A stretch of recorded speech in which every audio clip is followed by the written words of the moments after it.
Hey everyone, my name is Karl. I'm the host of the 5X Growth podcast. And today, again, we have my favorite guest is James. And he's an e-com operator in Australia, very successful one. So please welcome James. Thank you. Yeah. So last time we spoke with you about, some kind of how to launch an e-com brand. Mhm. But now I kind of want to go deep into some advices and just suggestions that you can give to people that are bigger, Mhm. right?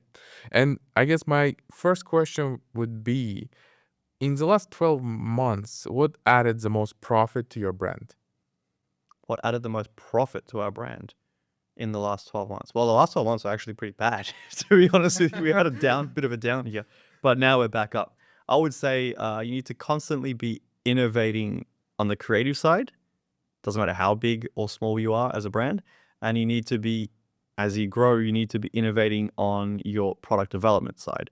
So you need to be releasing new products into the market. Ideally, try and be first to market with a particular product, or maybe so like a particular angle to be selling a product. So yeah, those are the two things. You need to keep innovating. Once you've had some success, it doesn't end there. Especially in this online social media space, obviously everything's changing all the time. Trends change, what people engage with change, and then algorithms also change. So what was working for us 2 years ago, in terms of creatives, that just doesn't work anymore. We've had to pretty much completely change the way we do creative. A lot of that in the last 12 months, to answer your question specifically, was due to TikTok and Reels, Instagram Reels, kind of overtaking the way people consume social media. So I don't know the exact numbers here, but I was at a Facebook event. I was at the Facebook office in Sydney a few months ago, and they were telling us that I think like 2 years ago, it was like 30% of all time spent on Instagram was Reels. Okay. And then a year later, 50%. So currently around 50% of all Instagram time spent is on Reels. Mm. Now that number is growing still. So I don't know what that number is going to be in 12 months from now or 2 years from now, but it meant that it was a very big wake up call that we need to adapt to make sure that our performance ads, are working on Reels. And that's totally different to news feeds. So that was a big change for us. Oh, so that's very interesting. And when you say that the creative part is important, right? You got this data that now people consume more reels instead of the feed. So what's your process for generating creative, being on top of it, and really like understanding a winning creative? Trying new things. You gotta not be afraid to break your systems, I guess. When you were talking about having a system, I think you gotta not be afraid to break the system and try new things. Um, you get very kind of narrow-minded, right? Like we have our team, we have our way of doing things, the way of editing things and getting the content that we would traditionally do. And you get very locked into that, especially when you see success with it. You're like, no, this is how it works. That's all rubbish. And you kind of ignore it. So you've got to be able to step back and every now and then break that whole thing and try new things.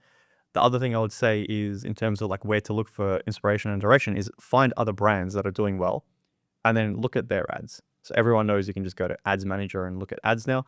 So go in, take a look at brands you know are doing well, and then have a look at their creative and try and see what they're doing that looks like it's working, if they're repeating it, if the ads have been running for a long time, things like that. And basically script out those same things to your product, right? And I mean everything the same, like the way the setting, the UGC creator, like how they're kind of like looking at the camera, the angles. Just try and copy everything as best you can. Move it all over to the products and to the like benefits and pain points and stuff of your product, and try and run with that.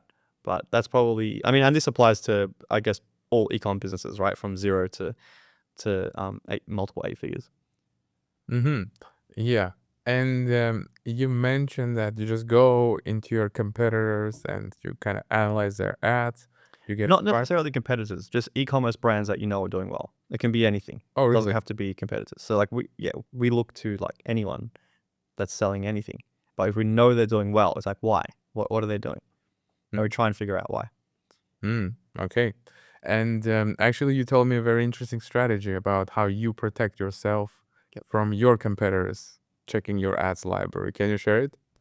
Yeah, probably. But just before, I'll just touch on that point about looking at competitors. Oftentimes, if you look at someone that's absolutely killing it in one particular thing, if you try and copy their product and brand, it often won't work because the difference is that they were first to market or they were early to market. Usually, by the time you see them being super successful, once you try and jump in, it's too late. It's going to cost you so much more to acquire customers, and you're starting from less. They have more capital than you. They have repeat customers and all this stuff. They're just going to be doing a better job, and then you're fighting this uphill battle from the very beginning. So it's often good to do your own thing, right? It's just look to them for inspiration on how you can be doing ads well, if that makes sense. So it's like a key part. Usually people do the opposite of that. Usually people look at competitor brands and they say, "Oh, cool! It's like this whatever anti-aging creams thing that's like working. Like I'm gonna take that product, I'm gonna copy it, and then they do the ads worse, Mm. right? Mhm. And then it doesn't work for them. And it doesn't work for two reasons: one, the creatives suck, and two, the product's already saturated and they're too late to the market. So that's just something to be aware of. Yeah. Yeah. Interesting. What's your current mix like in terms of D2C, Amazon, retail? We only really sell in Australia. So in Australia, it's pretty much all D2C. Um, Marketplaces, again, this is very specific to my country. Marketplaces are not necessarily going to move the needle for D2C performance, overall performance for a D2C brand, I should say. Whereas if we're in the US, for example, like running traffic in the US, 10 to 15% of your sales will be people that saw your ad on Facebook, went to Amazon, did a search to see if you're there, and purchased that way. So, you must be on Amazon if you're in the US from day one. It will just work for you. Yeah, there's always something like, okay, let's say, here's the thing, right? A lot of people confuse attribution with like incrementality, right? And because there's cannibalized sales. So, for example, like some people will see your ad and they can buy from your website, but they prefer to buy from Amazon. So they'll go to Amazon and they'll buy it there. But if Amazon wasn't an option, they'll still go and buy it from your website. So out of all the Amazon sales, it's not like all of those sales wouldn't have happened. Some of those sales wouldn't have happened. That's Mhm. just something to keep in mind as well. Mm. And then there's other people that will, look at your website, will not buy from another website. They'll only buy from Amazon. And if you're not there, you'll just lose that sale. So I don't know what those percentages are, but they exist. US brands should know roughly what those numbers are. But for me, being in Australia, no idea. Mhm. And what about retail? You ever thought Yeah. about kind of going to the retail? I hear Woolworths and stuff like that. Retail's an interesting one. Yeah, I mean, we want to. I think at some point in time, it's something that needs to be considered and executed well. There's a lot of things that go into it. It's not just a matter of contacting these guys and putting your products on the shelf. Sometimes what works online, especially with like meta ads and how all those unit metrics work, won't work in store. Some things are very like price based, other things aren't. So yeah, it's very complicated. Like the quantities, like sometimes like maybe you should be selling like large box quantities of your product in store and then smaller versions online or vice versa. So there's a lot that goes into it, but it's something we're looking at now, and it's not something people should ignore because 80% of all sales happen offline. Mm.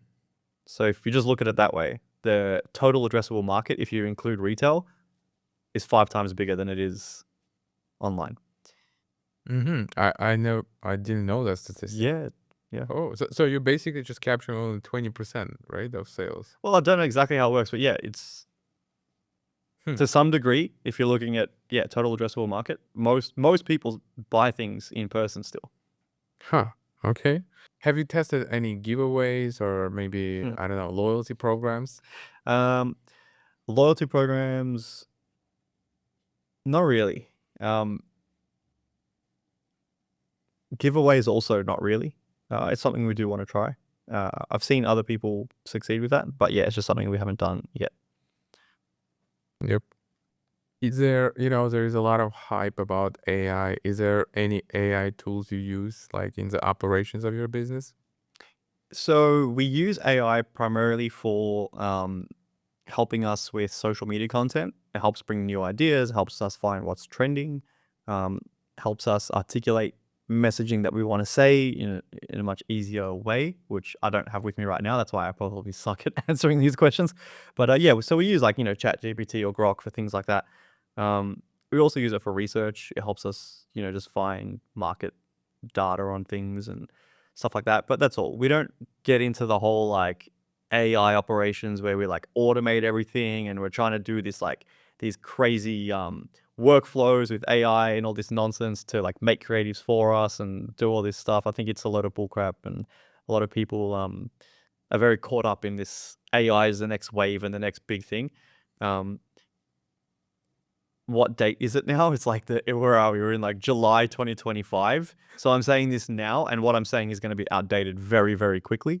So yeah, I mean, ask this question again in, a year from now, and you'll probably get a total different answer from me. I'm very pro AI. I hope it gets where it's going.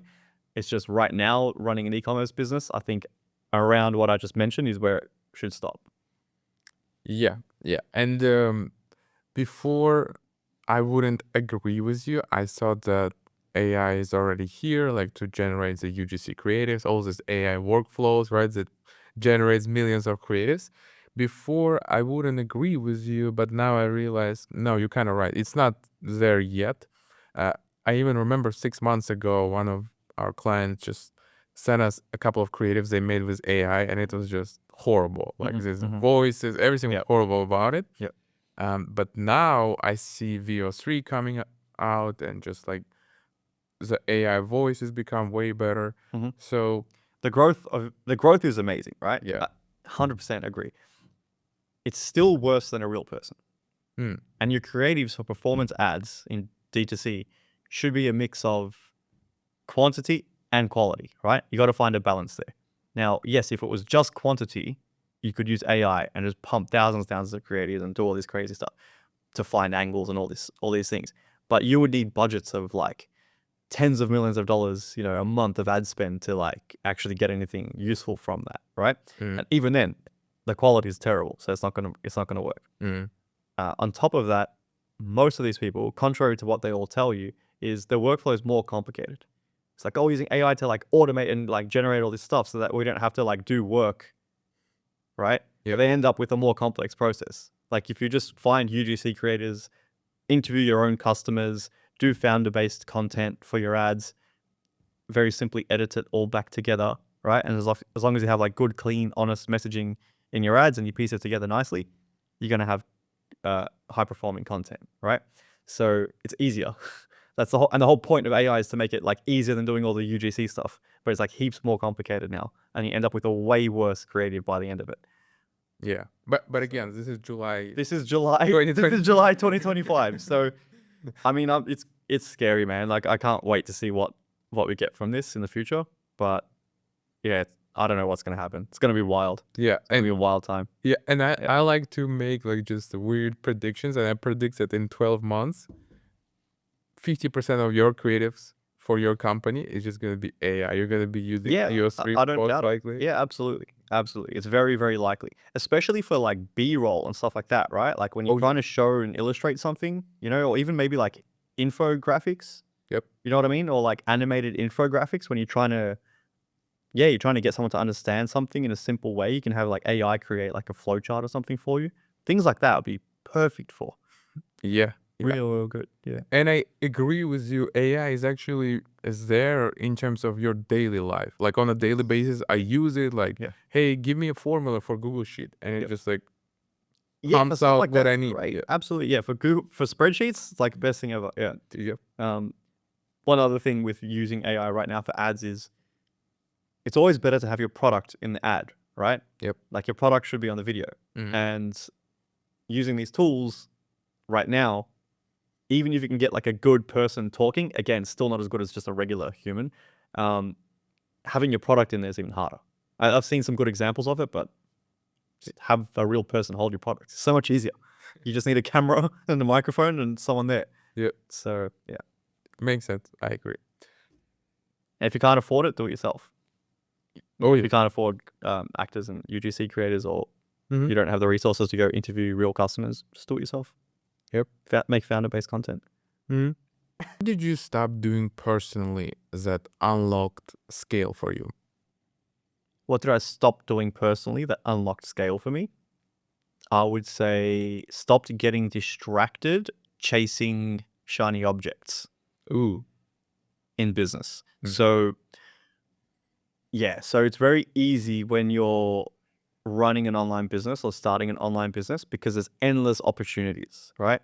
There's drop shipping, there's direct to consumer stuff, you can do marketplace stuff, there's crypto arbitrage, there's like a million things you can be doing, right? And you always talk to people that are making money in really cool and interesting ways, or they're selling really cool products that's like the new hot trend.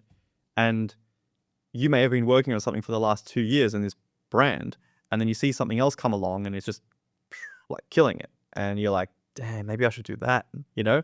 So then you go and jump in and you try it and it doesn't work.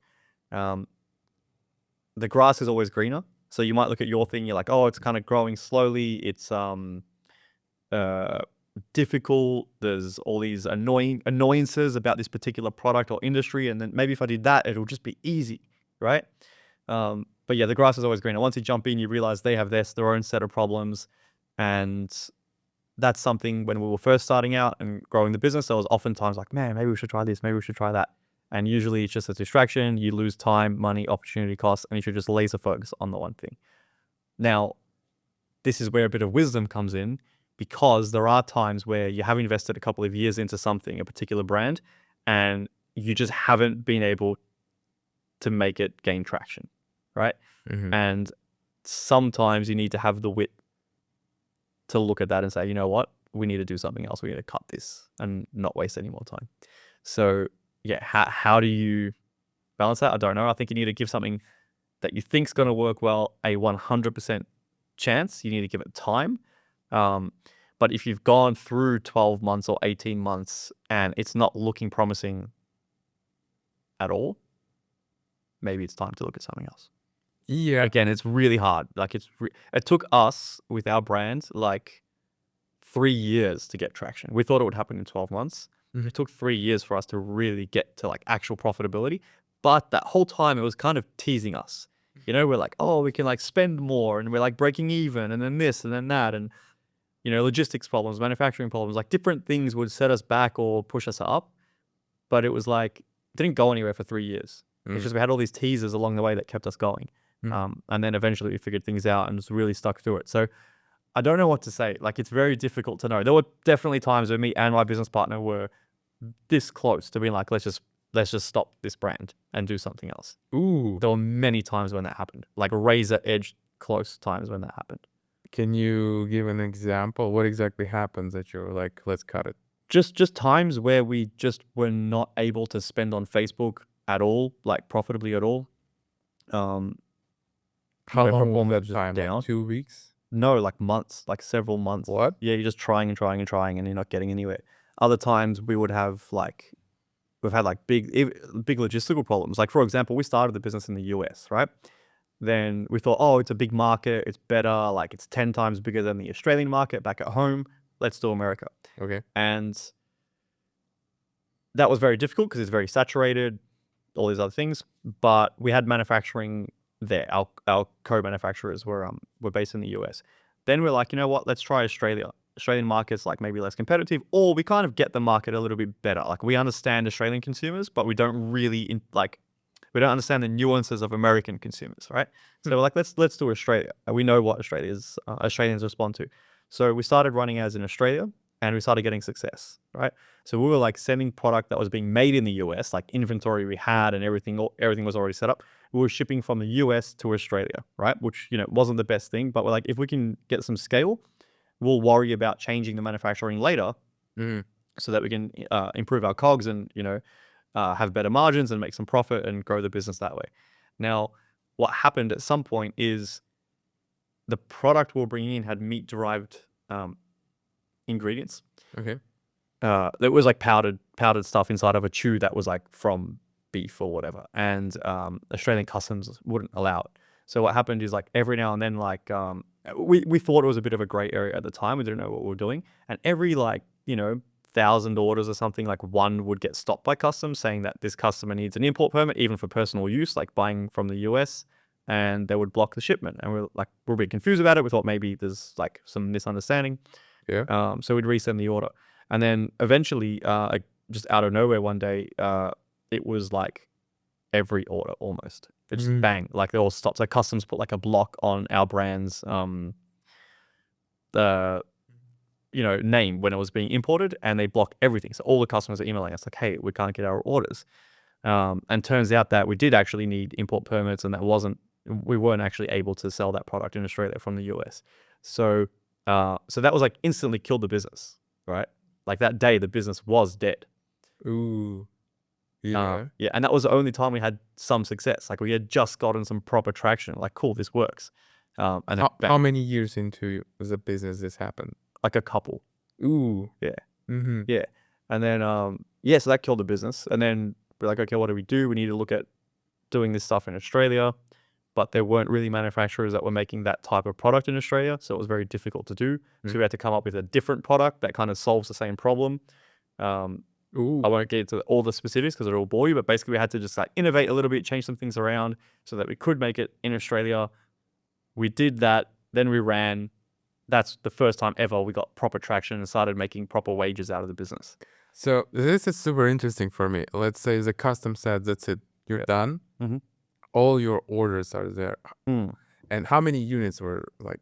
I don't know the exact numbers. It was probably over $100,000 or $200,000 worth of money we lost in that. Really? Yeah. So, and this is when you're only just gaining the traction, like a couple years in. That's correct. Yeah. And this is what happens to you? Yeah.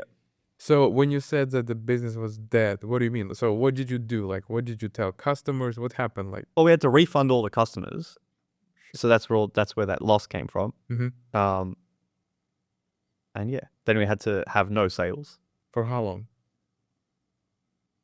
I had turned that around. Me and my business partner turned that around in, I think, just like a couple of months. We were like on it because it's survival mode. You're right. Mm-hmm. They're going to figure this stuff out. We'll do it, So yeah, basically. So for 2 months, there was no sales. You basically, was there? Yeah. No, you have to stop everything. No, you can't. You can't ship the product. You have to refund everyone's orders and stop everything. So, and then what about the people who like knew you, right? It's been 2 years. So I guess you have some repeat customers. You just emailed them, sorry, we can do something. Yeah, we just marked everything out of stock, and we said we'll be back in stock soon. Oh, okay. Simple solution. Yeah. And then we had to figure out Australian manufacturing, change the product to suit, to be able to be manufactured in Australia, and then relaunch. And we did that very quickly, very, very quick. 2 months, right? Something like that. It was maybe a little bit more, but it was around 2 months. It was very quick. And we got it done. We pumped out some sample orders. Yeah. Got some feedback. Feedback was excellent. Probably even better than the product we were using from the US. Like it was all looking good. So we're like, cool, let's keep going. Go. Mm-hmm. And got back on track and had traction because we had figured out the angles, how to sell it, how the creatives work, the pricing, all that stuff had been done. So it was just ready to go. We just needed inventory, and then bang.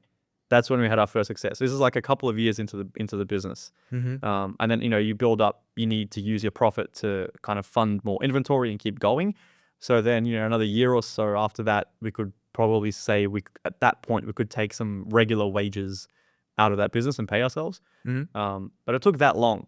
So 3 years. yeah, so our journey is not like, some people launch an e-commerce brand and just kick off and it's amazing from day one, right? Happens a lot. But not always. Sometimes it's just a grind and it's slow and painful. And with our brand, our business, it's been slow and painful. Yep. So now we're doing multiple 8 figures in revenue. Yep. It's been 8 years. But it's a low and slow business that's built from a solid foundation. It's a good thing. It's not some easy, crazy win that happened. It's been kind of, painful and slow the whole time. And I think it's a blessing in disguise because just from talking to you, I can understand the deep level that you understand the e-commerce space and like how you think. And also, I think this is what builds your character because I think probably 80% of people 2 years into the business, right, of ecom, and then something like this happened. First of all, probably most of the people, if they did have the guts to say, no, we're gonna push through it, it would have taken them 6 months to figure this stuff out. Mm-hmm. I don't know. But most of the people will say, you know what, let's do something completely different. This is Yeah. just, Yeah. Well, it's just like, it's that entrepreneurial spirit, right? Like, it's something that I think a lot of these, a lot of people like us, we get into it and we will grind and we'll get into survival mode and we'll figure it out. And it's people like us that like thrive on that, right? Like, that's why we exist. That's like the purpose of life. Yeah. It's like to create something, to keep going, to like solve problems and achieve things. So Mhm. that's the actual passion, is that. Like, I've never felt more alive in the moments where we've had bad times and we've had to fix it. Really? Yeah, that's where it's like there's a fire under your belly. Like, that's where I perform the best. That's where things happen. When things are nice and smooth, Ah, so, I always feel like I'm underperforming. I'm kind of being useless. I'm like, mm-hmm. I might be like more content. Yep. It'll be more happier, I guess. Mm-hmm. But we're not supposed to be happy. We're supposed to be building stuff. That's when I feel the most alive. That's very interesting. I one time read something about different managerial styles, and like there are some managers that are like war managers. They thrive in chaos, right? When Yeah. the things are just Yeah. ruining and they quickly fix everything, but then when everything is at peace, they can manage stuff because they're like used to the Yes. like kind of Yeah. I get- things that are happening. So I guess Yeah. you're in that category, huh? Yeah. I mean, to the point where in the earlier years, Mm-hmm. we would kind of have to purposely, and my business partner is kind of the same with this. So Mm. we would almost purposely have to have our backs against the ropes. Mm-hmm. Like, we're always in a situation where our backs against the rope. We have no option. We have to make something work. There's no plan B. There's none of this.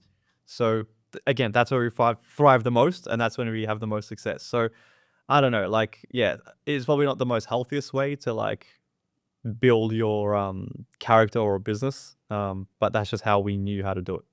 Mm-hmm. Yeah. Mm-hmm. Okay, and then you mentioned like second problem where your Facebook ads weren't profitable for several months. So how many years in that happened, and what was your feeling in the moment? It's not like it was just terrible all the time. It was like you get these little wins and these little bursts of like a thing that works for a bit, and then it kind of doesn't. Mm-hmm. And then you try another country and it kind of works for a bit, and then it kind of doesn't. And it's this ongoing like push-pull that the platform's giving you. It's like psychologically duping you into like being its slave, you know what I mean? And you just want to, no, give me more success, and you get addicted to those little wins. Mm-hmm. It's almost like when I say it wasn't working for us, it's kind of like, imagine going to the casino and you're playing like the poker machine and it's giving you wins, but then you're losing money. And it's giving you wins, but then you're losing money. And that's why it's addictive, right? It's so addictive because you're having this random rewarding, essentially. Mm-hmm. And that's what we were experiencing for such a long time. It's like these random rewards, but overall, we're still losing like 10% of our money or something, right? Overall, it's like we're still like breaking even, or we're kind of losing a bit, and we've got to like dip into our savings a bit to like help it, Mm-hmm. help it keep going, sort of thing. And it's almost like, I've never actually thought about it this way or said it before. It's almost like you're addicted to gambling, right? It's almost like playing the poker machine. Mm-hmm. And yeah, so it's just that's how it felt during that time. Mm-hmm. It's like, yeah, I'm doing something cool. Like, I'm building this business, I'm having some success sometimes, right? Mm-hmm. And you kind of feel, it's weird, like you feel good about yourself. You're like kind of losing money, but you feel good about yourself. And it just took a long time to get proper traction. When I say traction, is like, now we're making profit, right? Yep. Consistently. Mm-hmm. And a lot of that was like, what made that work, my business partner like really cracked down with our media buyer together. Like, every single, like, we used to kind of treat the media buying side and the creative side like, oh yeah, we'll just do it and it'll work, sort of thing. We didn't really like really nail down. So then my business partner and our media buyers sat down and they spent like, phone calls, like, 9 a.m. every day. They'll be on the phone for 4 hours every single day, figuring things out nonstop. Like, we're not stopping till this is learned, right? So we changed the way we do like creative testing, what the budgets were for that, all these different things. And with time, it just got better and better and better. And eventually we started having days where, it used to be like within a week, we'd have like 3 or 4 days that are profitable and then the rest of the days weren't. it got to the point where we'd have 0 non-profitable days. Mm-hmm.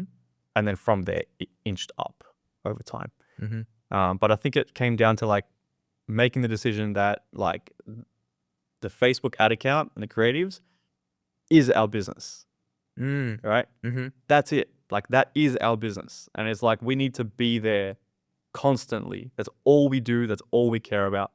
It's an obsession. Mm-hmm.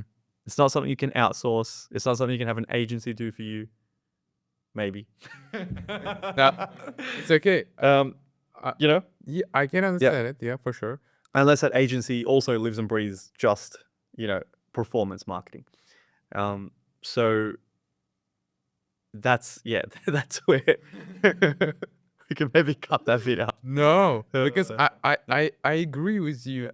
I think at certain points, an agency probably wouldn't make sense. Like in the beginning, probably, or towards the end, Yep. maybe in the middle, right? An agency makes sense, and for a certain period of time. Yep. But then at the end of the day, yeah, as an e-com brand owner, you Yep. gotta. To be fair, if the ecom brand owner has figured a bunch of stuff out Mhm. and then understands how it works and what works, Yep. they can then have an agency, engage an agency to execute. Yeah. Right. So the agency is doing, doing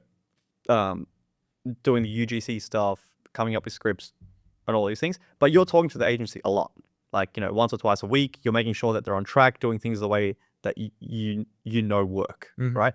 Yep. And that's fine. And then it gives the founder time to, instead of you building a team, you might want to focus on like product development or branding or all these other things. So it unlocks your time to do that stuff, and you have the agency run the performance side. I'm not totally against that. I think that's fine as well. Mhm. So yeah, we decided to do it all in-house, but yeah, I think there is a time, like, what I mean is, if you're going to start an e-commerce brand, right, and you think, oh yeah, cool, like I'm just going to get the agency to do all the performance stuff, and I'll just do the branding, and I'll just like be the cool guy that owns the business, and I'll get all these external people and just like put it all together, and then it will just thrive. That won't work. Mm-hmm. That's all I mean by that. Yeah.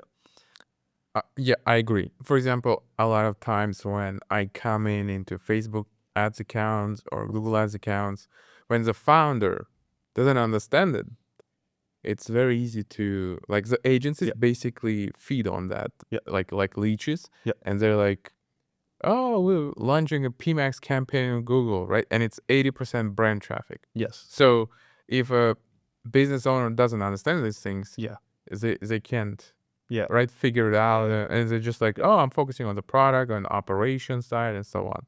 So from that point, I completely agree with you. And on the Facebook side as well, if there is like specific things they don't track or overinflate certain ROAS numbers, and if the owner of the e-com brand is not on point, it's just very easy to manipulate that person. And I think that's the key part here, is like performance online advertising is your business. Like when you're starting an e-com, if you're 0 to your first 8-figure revenue year, that entire time period, your business is performance marketing. Like that's purely what it is. So you have to be in on that, right? That's what it is. If you extend beyond that, you start getting into retail, different types of distribution, all this stuff. You've figured things out. You're using agencies for the online stuff. Great. That's different. That's a different level. But your business is internet marketing. You can't outsource that part fully. You need to be involved. Interesting. Okay. Yeah, I see. And you mentioned your business partner a couple of times, and we spoke about it. You said that you two are pretty similar. And usually people say, you got to have a hacker and a marketer or whatever. So how come you both are pretty similar and you have this successful business together? So usually I don't recommend business partners. Like most business partnerships fail. Massively. So it causes problems. I think a lot of the times it is a net negative. It stunts growth more than creates growth. And often that happens because business partners, people, have different risk tolerance levels. If you're going to have a business partner, I think one of the number one things is you need to have the same risk tolerance, right? Which is rare. And me and my business partner do have the same risk tolerance. We have the same goals, long-term goals are the same, and risk tolerance is the same. And if you've got those two things, then it makes things very easy when there's a dispute, right? Because if we're arguing about something, or not arguing, if we're disagreeing about how we should try something, if he's right and it works, we get to the same goal that we both want, right? So I'm like, great, awesome. Yeah. If I'm right and it works, we get to the same goal. And he'll be like, thank God James is right, because it saved us losing all this money or me being wrong and messing this up, right? So it's not like there's no losing. It's impossible to lose when you have the same goal and same risk tolerance, right? Where I see problems is when business partners get together. One's like this visionary, crazy guy, wants to take all the risk and go out there and make a multi-million-dollar brand. And the other one's like, yeah, I also want to like, replace my 9-to-5 income, and I have this family and I got to be really careful, and I don't want a bad reputation, and they have like risk tolerance, but they're good with like accounting, organization. They're like they have good structure in their lives. Yep. And you think that'll be perfect because, when you put those two things together, like good structure, accountability and all this stuff, and then you have another guy that's like this visionary that has this crazy ideas. When you put them together, you're like a superpower, right? Yeah. But no, that doesn't work, because then the guy that's risky is like, let's try this crazy thing. And this guy's like, no, but we can't because X, Y, Z, and it's not compliant, and there's this and that and that. And then there's dispute because he's like, well, now this guy's holding me back, right? And we could be doing something and growing this business, but this guy's holding me back. And the other guy is thinking, no, this guy is crazy. He's going to ruin everything. He's going to ruin everything, or I'm not going to be able to put food on the table for my wife and kid. Ooh, I've never heard something like that, especially the part where you said, yeah, partnership is all about risk tolerance. If you're on the same page, I never heard someone say that. Yeah. I don't know the real recipe, because again, most of the time it doesn't work. Me and my business partner, it just happens. It's like a marriage that just works, right? It's like literally it just works. Like we pretty much never argue. Again, if we do, I also personally think, and this is a personal thing, it's probably not real or not true, but I think there's only one correct answer for everything. There's one objective real answer. There's multiple ways to skin the cat, but there's one, right? Just again, like take this with a grain of salt. It's just like a thing I have in my head. I know it's not true and real. Okay. But I just have this thing in my head where I'm like, there's only one real answer to things. So then if two people sit down and we're using logic, we're trying to solve for a problem and we're using logic to get there, there's one correct answer. Like the best, most accurate, fastest way to do it is like the best answer, right? Okay. Yep. So we just try and get to that as best we can. And there's no other options. It's not like, oh, we could do A or we could do B. It's like one of those is going to be correct. Now, should we test both? Which one should we do first? That's debatable. There's only one that's right. And we both understand it. So we'll just try and figure out which one's the best one. Huh.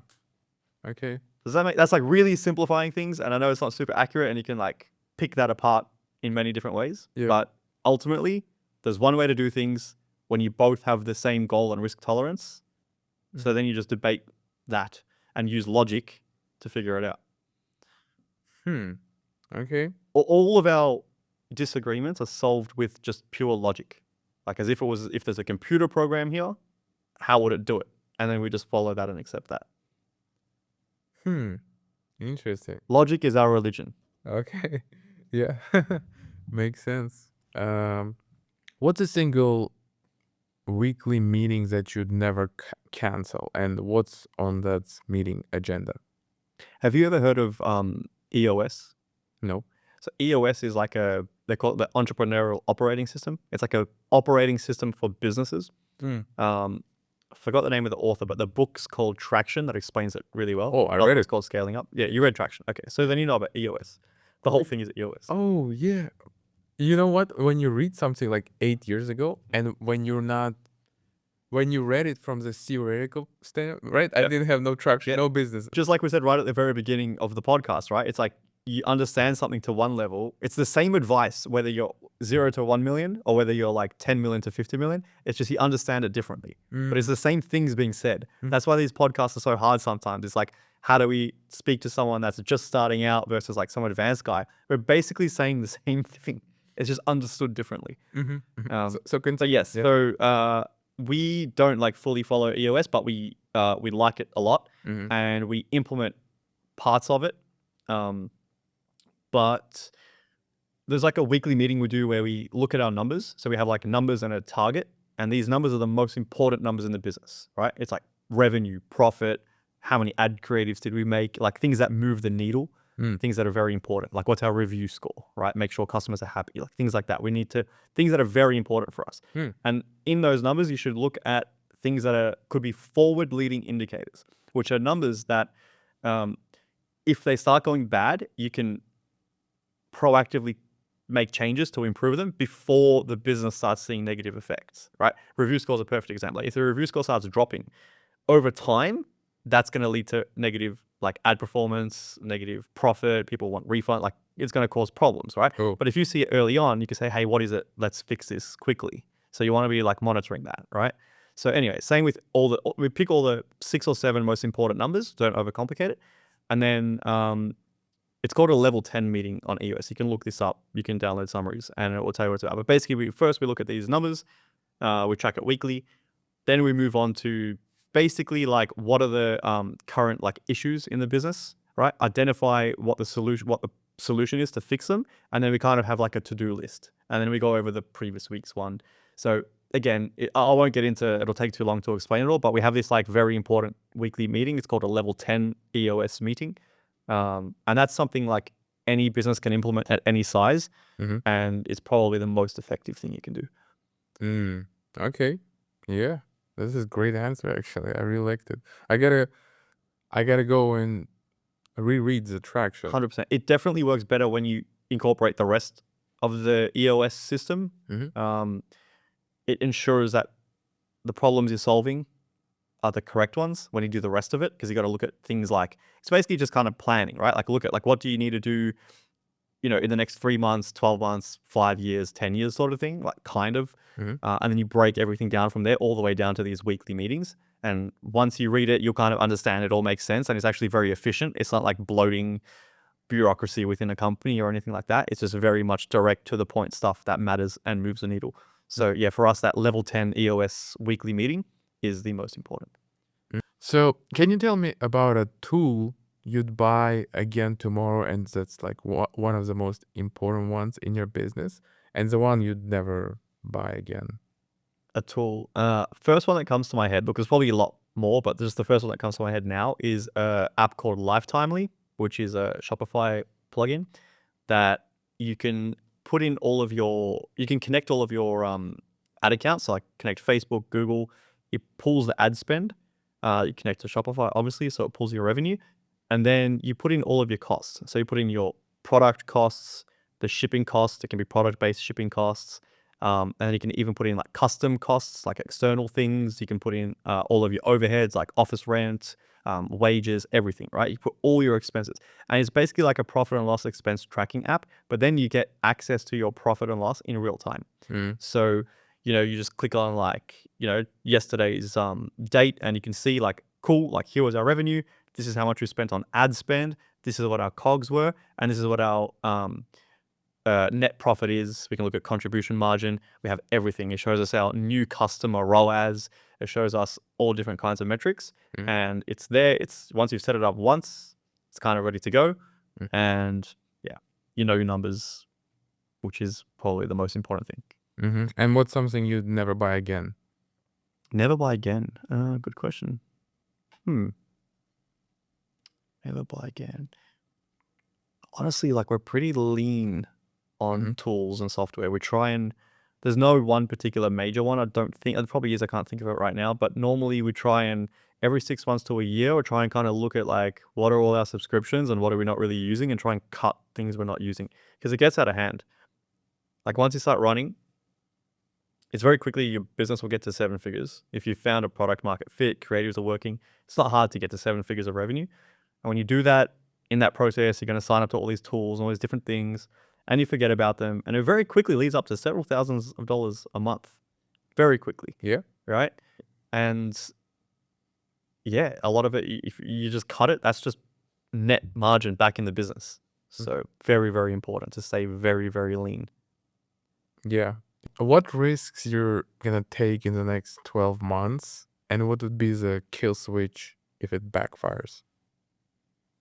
The next 12 months, what risks will we take? Big risks will we take? Yep.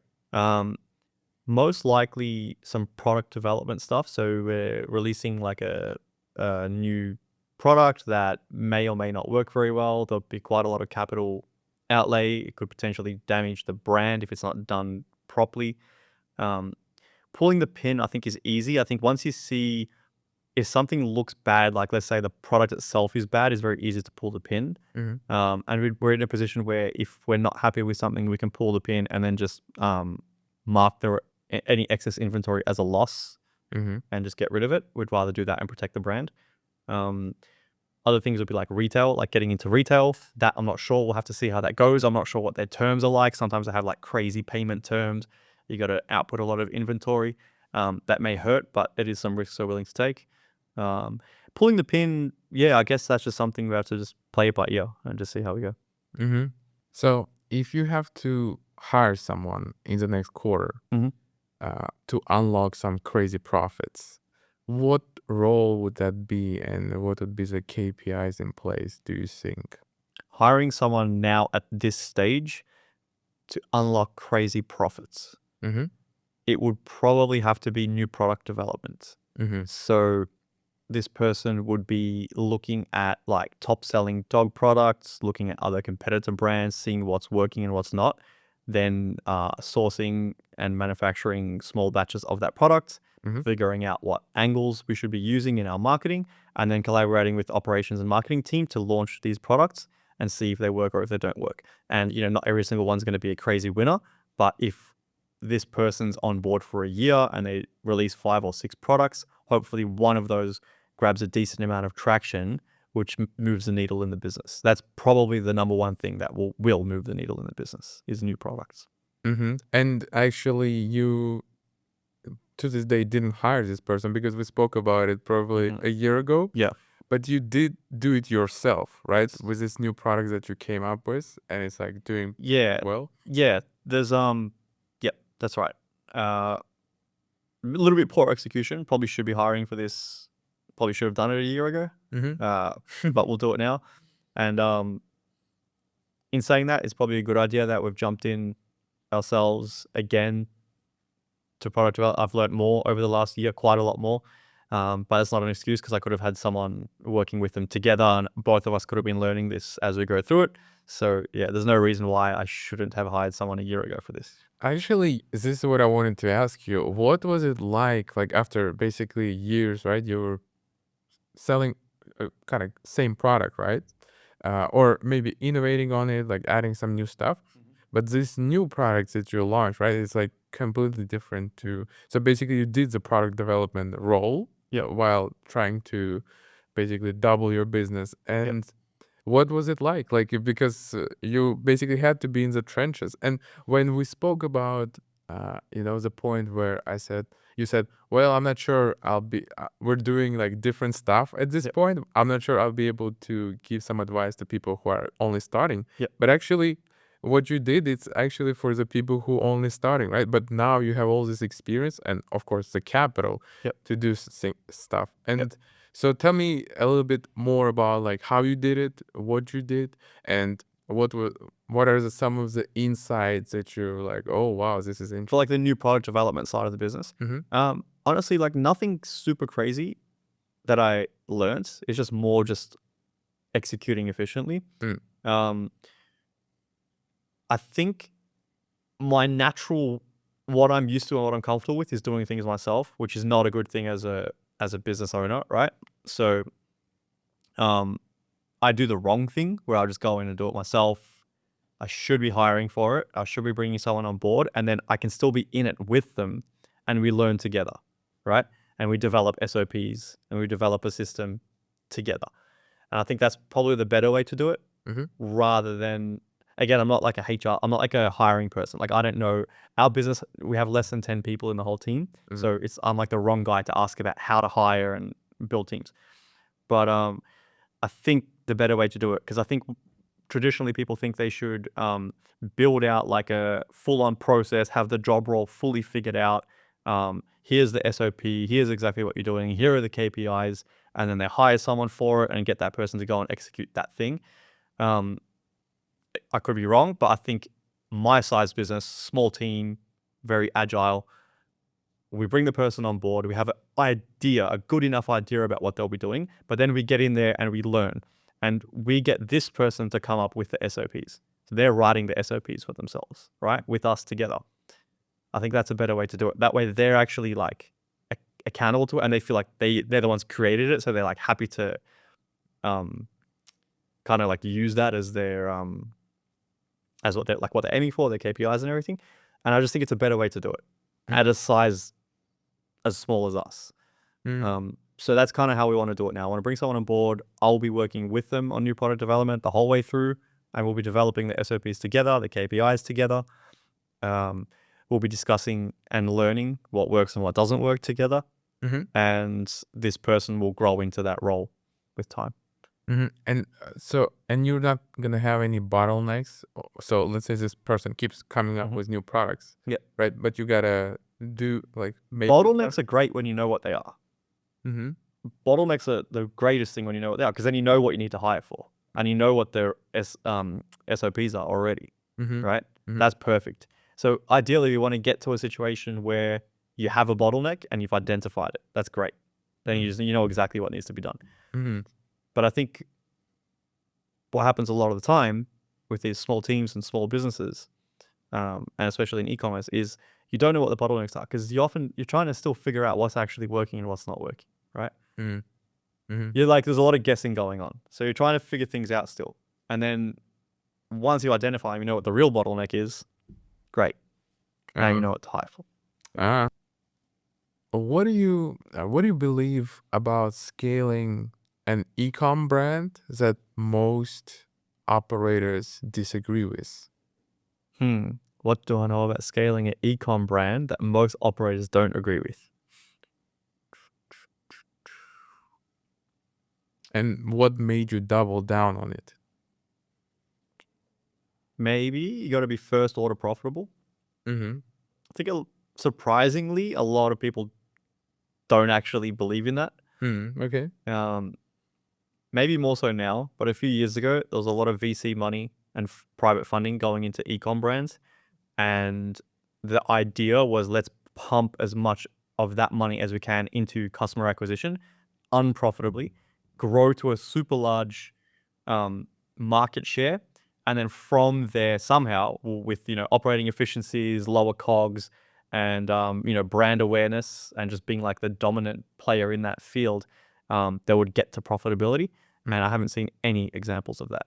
I know some exist, but I have not seen a single one. I can't name one to you. A lot of founders that have had funding have built these businesses up to crazy revenue levels and then sold. So the founders themselves have done well. They got like a big paycheck and they're like set for life. Great. But if you follow those brands, none of them have ever gotten to profitability. So I think being first order profitable is extremely important. It proves product market fit. Yeah. It proves product market fit, and that's what you need. And it's so interesting. You said being first order profitable, and I think because I'm in this kind of community, e-com community, this is what they're all preaching. So I thought that would be the most basic kind of thing. Now they're preaching it. 5 years ago, everyone was like, "Nah, don't worry about first order. Don't worry about profits. Who cares about profits? Why would you care? Just scale it." Yeah. But now all the funding's dried up. Interest rates are high, money's more expensive, and it just didn't work. Like the D2C space just didn't really work for VCs, so they moved out. Now, yes, these are small grassroots like e-com communities and stuff. They've always had to be first order profitable, so yes, they preach it. Maybe now more than ever, but yes, for sure, definitely. I think that's a big one. Let's do just a funny kind of thought exercise. No. Let's say you have 100 grand. I mean, you do. So, and you gotta just wire it to something, which will give you like a return in the next 90 days. So what would it be? It can be in your business. I don't know. You can 100 grand to give it a return in 90 days. Yeah. I would just put it in a short term like bank term deposit, right? Where you're like guaranteed a return, like a bond. Oh, really? Yeah, it's like whatever. 4%? You get 4% back. For You make $4,000. okay. But This is a guaranteed way to make money, right? no, but let's say, okay, it is a guarantee way to make money, but what would be something different, like besides it, what you think would work, like, and would give you enough cash back? It can be in your business. For example, you can say, I'm gonna hire I see what the you're saying. product Yep. developer, Yep. or it can be Yes. anything. So yeah, Yeah. Okay. I see what you're saying. Yeah. Hiring a product developer for sure. That would like that would be yeah, that would be like number one. Yeah. Hiring, like probably hiring. Like there'd probably be a few roles. There's a few roles right now that we just haven't done that we just like there's zero reason why we shouldn't do them. Right? That will be guaranteed they will bring a return on their wage. Like 100%. Mm-hmm. Right? Yeah. One of those is probably like an organic social media person. Another one is new product development sort of operator. Mm-hmm. I mean, there's so honestly, like if we just like our customer service is in the Philippines, if we just hired an Australian full-timer to do customer service as well, but also help customers by offering like product upsells and cross sells, like based on their needs, even doing just a good job at that will pay for that wage. Like there's so many things. They might not be like huge needle movers, but there's like plenty and plenty and plenty of things that can be done that will bring a positive ROI, even though it's small. Yeah, yeah, makes sense. And what kind of return you expect on an employee? Because I heard like it's supposed to be 5x, like it's a 5x? yeah, it's a business knowledge. So if you pay someone 100 grand, they're supposed to bring you 500 grand in value. And also it's kind of sometimes difficult to track. Yeah. But I think this is a rule in hiring. Like it got to be I don't think it's a rule I would apply to really. my business like that. And I think it's complicated. There's nuances to this. Like sometimes if your business needs to be doing, 100 million of revenue a year and you're a D2C brand, there's certain job roles that may need to exist that don't actually bring an ROI on their own, but they need to be there in order for everything else to work. Right? So there's job roles that like don't bring that, but they're needed. Like an accountant, right? Yeah, or like some kind of like operations, like like an inventory control person. Oh, okay. Like they don't bring an ROI, but like they need to be there if you're doing 100 mil. So I guess this rule applies more to, let's say you have a sales manager, and this sales manager I think maybe what you're referring to could just be like headcount, like revenue per headcount. So like maybe the average business revenue per headcount can be like, 500,000 a year or something like that. E-commerce is like way, way higher. So direct to consumer e-commerce, like you can be doing like $2 million per head on average, and it's pretty normal. Yeah. Okay. Yeah. I guess, yeah, that rule is just like I have a sales manager, their salary is 10K, like with a bonus and fixed price point. Yeah. And then they just bring in 50K in sales. Yeah. So you're like, oh yeah, this employee gets me the right returns that I want. So for yourself, you said you need a product development guy and also as a UGC kind of influencer. No, like we just need like an organic, someone to run our organic side of things, because we pretty much like it's a bit of an afterthought because we're so focused on performance paid that we've kind of always we've never been like an organic socials business, and I think it's important to work on that as well in parallel, not to take over or anything, just another segment of the business that should exist and should be done well. Yeah, yeah, for sure. And I think maybe it's because you basically have this philosophy that you share with me, that Elon Musk has, right? The 5 rules of engineering, or what was it? Can you go deeper? Something like that, like engineering and manufacturing, I think we were talking about. We were looking it up. Yeah, just kind of like Elon's kind of thing is like, first asking the question like, why is this the way it is? Like, why is the regulation the way it is, or why does everyone do it that way? And question it. And then the second thing is kind of like delete it if it's not necessary. And like we do a lot of the deleting stuff. One, because like we're kind of lazy, right? So like if things don't need to really be there, we almost naturally just don't do it because we just don't want to.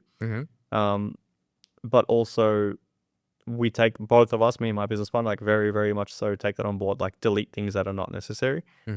One, overall you end up with better margins, so it can make the business work and grow better. And two, it forces you to focus on things that work, because that's all business is. It's a lot of it is figuring out like, what am I wasting my time on and what's actually working. Okay. Yep. Right? Would you agree? Yeah, but sometimes, you wasting your time, but you're saying, "Oh no, this thing will work Yes. soon," Yeah, and then eventually it breaks off to something that does work, that is efficient. or I get or I it get it. doesn't. Yeah. Most of the time, I Most think of the it time it does. doesn't, yeah. But that's what I mean. That's the process. That is the process of figuring out what actually works and what doesn't work. Hmm. Why should you just be deleting? Um, but I think okay, so like Elon Musk thing is like you should do things on a first principles basis, right? Okay. Which is like you look at the logic, you look at what's in front of you. It's like, should we do this? Shouldn't we do this? Can we delete that? Mhm. Versus looking at it from like uh, social learning, where you're essentially looking at others, right? So you see other brands, and they might be doing all these things. Like, oh well, they're doing it, so we should do it too. Now at the start, you should do that because you haven't figured things out yet, right? You just look to others, but at some point, you look at some of these other people doing things, and you're like, hang on, like, why do they even do it that way? Does it even make sense? Could we just remove that altogether, and would everything stay the same? Mhm. And surprisingly, a lot of the time, it does. Mm. And then back to Elon's philosophy, like if you're not putting back 10% of the things that you removed, you're not doing it properly. Because otherwise, how would you know, right? How would you know where the line is? Mhm. Mhm. So if something everyone else in D2C is doing something, you remove it, you're like, this is stupid. And then it turns out there's a reason why people do it. You're like, okay, cool. We'll put it back. Yeah. No worries. Keep Yep. moving forward. Mhm. Mhm. And what are the other ones that you remember, like from this philosophy, besides the delete one? Because you mentioned like, oh, we're not implementing this third rule or second rule enough, and I forgot what was it. I forgot as well. Okay, well, I guess we gotta refresh it because when we just sat down and we were like looking up on our phones, Mhm. and it all made perfect sense, and I think the other kind of principles. We can look it up now. Oh, really? Just quickly. It takes 2 seconds. Let's Yeah, bring it up. for sure. Yeah. So oftentimes, the bias sort of leans towards like we do this just in case, Mhm. but then that leads to a lot of inefficiency. Mm, So yep. that's how that happens.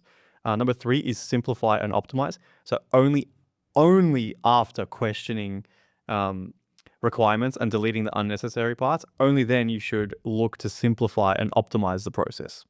Yep. You should not be optimizing something that shouldn't exist in the first place.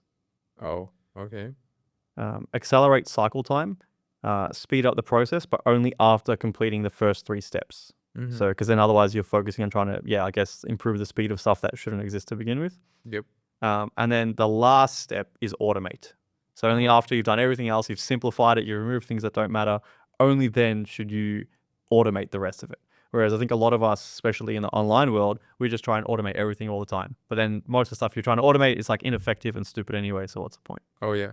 Yeah, I'm definitely guilty of it, and I like started going deep into automations, learn it, and it is fun and cool. Yeah. You're like, oh yeah, this is this automation. It's amazing. It does this and that. But at the end of the day, I definitely do have a problem with deleting. Like there are certain things Yeah. in my business, and at one point I would spend 50-70% of my revenue in the business on just softwares. Whoa. Yeah. Because I didn't care. I was like, yeah, like gambling, right? You're like, Yeah. this Well, software's definitely gonna work, right? I think in a lot of cases, it should be approached from like if I was looking at your stuff, I would be like, if I can't do this manually on a spreadsheet and get results, Mm-hmm. then I shouldn't be trying to automate a process or a workflow or anything crazy like that, or using any kind of SaaS tool or anything. Pretty much everything you can do on a SaaS tool, you can do with a spreadsheet and some manual work. And if you're doing the manual work, you're going to be forced to find the most efficient way to do it because we're all lazy. We don't want to sit there for like 8 hours a day, like manually typing cold outreach emails or something, right? So you're going to find the most efficient way to get clients when you're forced to do it manually. That's a great point. And I would even kind of second it by giving another example. So let's say I had a hypothesis. LinkedIn outreach is going to work to gain new clients. So instead of me buying a lot of LinkedIn software, Yep. and it's like basically not using it, I could have just done it with just one LinkedIn account and just try to do the connections manually, send the messages manually. Yeah. And then after I see that it works, Yes. I could have Exactly. got that software. Yeah. But I did the opposite. I That's got right. the software. It's like it didn't work. Yeah, I got you. And I just burned the Well, money. it happens. And there's like a cool factor in this like automation stuff, right? And it's like this business is kind of gonna like run on its own, or at least like the lead generation or something will like fully run on its own. That's really cool. It's like it's not an ego thing. It's just like it's like a tech nerdy thing that we're interested in. That's like cool, Yeah, yeah. but it doesn't necessarily mean it's like the correct thing to do or an efficient thing to do. Yeah, yeah. It's like, and actually, most of the times you spend 3 days trying to automate something, Yep. and you could have done it in like 30 minutes of manual work and never come back to it again. Did you it reminds me of like a quote. I think it was from Tim Ferriss from 4 Hour Workweek. I Oh, think, love which is a that. great book and also a terrible book. Yeah. Something that like ruins your life but also improves it significantly. But there's a quote, I think it was like, there's a difference between efficiency and effectiveness, and people don't quite realize, right? So like with what you were doing, it's like efficient, Efficient, yeah. super efficient, but not effective. Mm, And they're two different things, and you need to understand the difference between effectiveness and efficiency. yeah. I think, yeah, it absolutely right.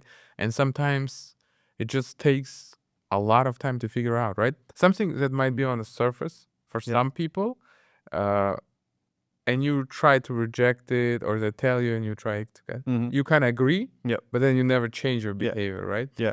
And I completely agree. So for example, I think everyone has this kind of problem. Whatever their thing is. For example, maybe with you is hiring new people. Maybe you have that mental block that It's 100%. That's a perfect example. It's like we're being very efficient, but we could be way more effective with a bigger team. oh yeah. Yeah. And yeah, it's very interesting that you basically, I don't know, you see it on every level, like at your level, at my level. It shows up in different ways, Yeah, right? 100%. But it's like, yeah. Yeah. And did you see this TV series called Billions? And there was this woman that she was, the mental coach, and like Yeah. they're traders, right? And they're like, oh, I'm down. I don't know how to fix it. And then they go to this person, and she's like mental coach and stuff like that. And she says something to them, and they're like, oh my God, I had this epiphany. Yeah. And they start working and making results. Yeah. Do you think something like that, or something close to that, would be valuable on some levels? Would you ever do it? Like, I don't know, hire some, Like a mental health coach or some kind of like but business, like not someone Yeah. who explores their childhood, but someone who just tries to help you find these blocks and says, oh, why don't you hire? And you're like, well, I don't know. And then they start pushing you, and you kind of, the rule would be the first answer is no. Stupid. Go do some work, figure it out yourself. If you have mental problems, work hard. Go your way out of them. Okay, so the rule would be I would not take business advice or even mental health advice from somebody that doesn't have a better life than me. Someone that's not winning at those things better than me, I would not take advice from them. Right? So all the coaches you see online selling courses, obviously, like, they have terrible lives compared to me. I'm not going to buy their stupid shit. I'm not going to buy their stupid course. Anyone that has less success than me in business, I take anything they say with a grain of salt. They might have something valuable to say. It's great. There's always something to be learned. But I'm not going to like take it in and like be like, yeah, I need to do this thing. This is like a professional business coach. This is what they do. They have this course and all this success. And all this. No. If someone has a $200 million e-commerce D2C brand and I can sit down with them and talk to them, I will listen to everything they have to say. It's just how it works. Okay, and I would kind of like to push back on that. So, for example, there is like football coach, football in the English way, not the American way. So, soccer. So, and that coach probably is overweight. That coach is smoking, and it's like, but that coach can be a genius. Like, it can build the team. It can build a winning team. It can tell all the techniques necessary, tactically, strategically, everything. And So, but with your logic, it's like, oh, he's just overweight. I don't need No, this. so I agree with you this. So like if this person's a strategist, right? Mm. Like a strategy coach for the game on how to play, and he has previous success in his strategies working, right? Mhm. So from a team coaching perspective, Mhm. that's great. That's fine. Then that person has value, right? And again, it's like you're better off taking advice from someone that's um, coached, winning teams, like championship winning teams, Mhm. right? Where those strategies work the best versus someone else who hasn't done that. But Right? he's the best at Yeah. like it. Now, if you try and look at it on like a personal level, I guess what you would say maybe a better analogy would be like a tennis coach or something, right? Where it's like, one player, Mm. um, one-on-one, but the same thing, like there's strategy, and that's not necessarily the athleticism skill of the individual, and they need help on the strategy side. So there's other guys that are fat that smoke that can help with that. Now there's also like the mental, like sports, like mental health, not mental health, but like getting your mind right to play Mhm. the game properly. There's value there. Sure, that can help in business maybe as well at times. But I think as a general rule, if you're having problems there, you need to work your way through it. You need to find success through it, and then you'll feel good. Mm. You need to improve your life situation around you.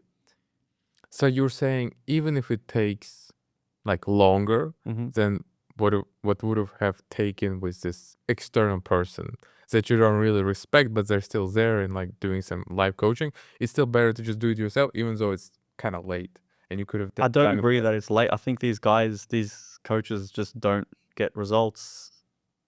They make their money selling their course or service. Mm-hmm. They're not very successful themselves. Mm-hmm. Mm-hmm. I don't see any value they can really give. As a general rule, I'm not saying like don't do it. Like I'm sure people get value from this stuff all the time. Personally, I don't. No one I know does. I only see people like waste time and fail more when they do that type of stuff. You should be getting advice from people that are more successful than you and close to you in your industry. Like arm's length of levels of success above you in your industry would be like the ideal, perfect person to get advice from. For example, I have a friend that has an agency that does like language translation services for government, right? Oh, okay. Now, he's grown, is at this certain level. It's high seven-figure brand, it's a high seven-figure company, I should say. And he's getting mentoring advice now from a guy that had a similar agency that sells similar services to governments. Mm-hmm. He sold his business for a very high multiple, very, very successful guy. But at the time when he sold the business, it was probably like 3 or 4 times bigger than my friend's business right now, right? Mm-hmm. So now he's mentoring he just loves the industry and wants to be involved and keep his finger on the pulse and all that. So he's offering his mentoring to this guy. And that's working really well because he's already gone through the problems that this guy's just about to get into, Mm-hmm. right? He's like, you're going to have this and this and this problem. And I had those problems and this is how I solved them. This is what worked for me. Maybe it will help you, maybe not. But that's great. Absolutely. That's like the perfect setup, right? Mm-hmm. If you want to meet like a billionaire, I don't know how much value I can get from a billionaire. He can't relate to me. I can't relate to him. I don't know if that's going to be the best option.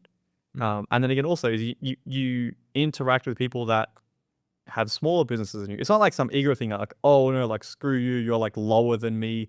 I can't learn anything from you. Like, I'm not trying to come at it from that perspective. There's people that might be running a e-commerce brand that does $200,000 a year and they're not even profitable. And they might have some great insights for us that we can implement to our 8-figure brand. Yeah. No doubt, that's fine. I just mean as a general rule, and especially when people are offering advice or courses as a service and they're getting paid and that's their primary source of income, typically I don't think their advice, I don't think they have an edge on something that is valuable. Yeah. Does that make sense? Couldn't agree more. Yeah. Yeah, and I experienced it myself. And even what I've experienced, it was like what your friend had. It was a like agency owner that's Mhm. like way better Mhm. and produces better results and stuff Yep. like that. But then the mentoring course, high ticket, Mhm. and I wouldn't say that I got something groundbreaking, because when I do, I always share it. I always say, "Oh wow, this person." For example, I can say things that you told me. Yep. They were like incredibly valuable in all aspects. I always remember all the facts that you told me. Yep. Like, and I share it with somebody, and not only facts, I also implement things that you told me, and they work, right? Yeah. So and But yeah, I think you're absolutely right. Maybe it does make sense to test it. If this person definitely built something bigger than you and in the clothes industry, Yeah. you can test mentorship and Yes. coaching. Yes. But if it's With an asterisk. Mm. Oftentimes, people can build big businesses in terms of revenue. Mhm. And very, very commonly make no profit, right? So then these people build this big business, bigger revenue than yours by a lot. They're like, man, these people have done it. They've figured everything out. But they've actually made no money or they're making no profit. Then they either sell the company or they still own the company, but they're not actually making any money for themselves as an individual. So then they start doing this mentoring, creating courses, and selling you that, right? And that is the only way they will make money. So it comes down to the first rule. If their primary source of income personally in their back pocket, in their bank account, weekly, their weekly spending, like what they use to pay their rent, if that money is coming from them selling you their services, I would say it's probably not the best type of advice to take on board. I don't think it'll get you where you need to be. Because again, you don't want to be that. So why would I take advice from someone that I don't want to be? So I guess to wrap it up, I was just wondering, last time I asked you for advice for the up and coming e-com brand owners, and now I guess I would ask you, do you have any words of wisdom for like 8-figure e-com brand owners, like something that they should look at, pay attention to, or anything? Yeah, I guess it's just like looking at your positioning as a brand in the marketplace and trying to figure out, like, trying to get a better understanding on what your total addressable market is. And I think oftentimes, like in the earlier time, you should be thinking about this from day zero, but often people don't. They just want something, anything, some money, so they'll do it and get some success with it.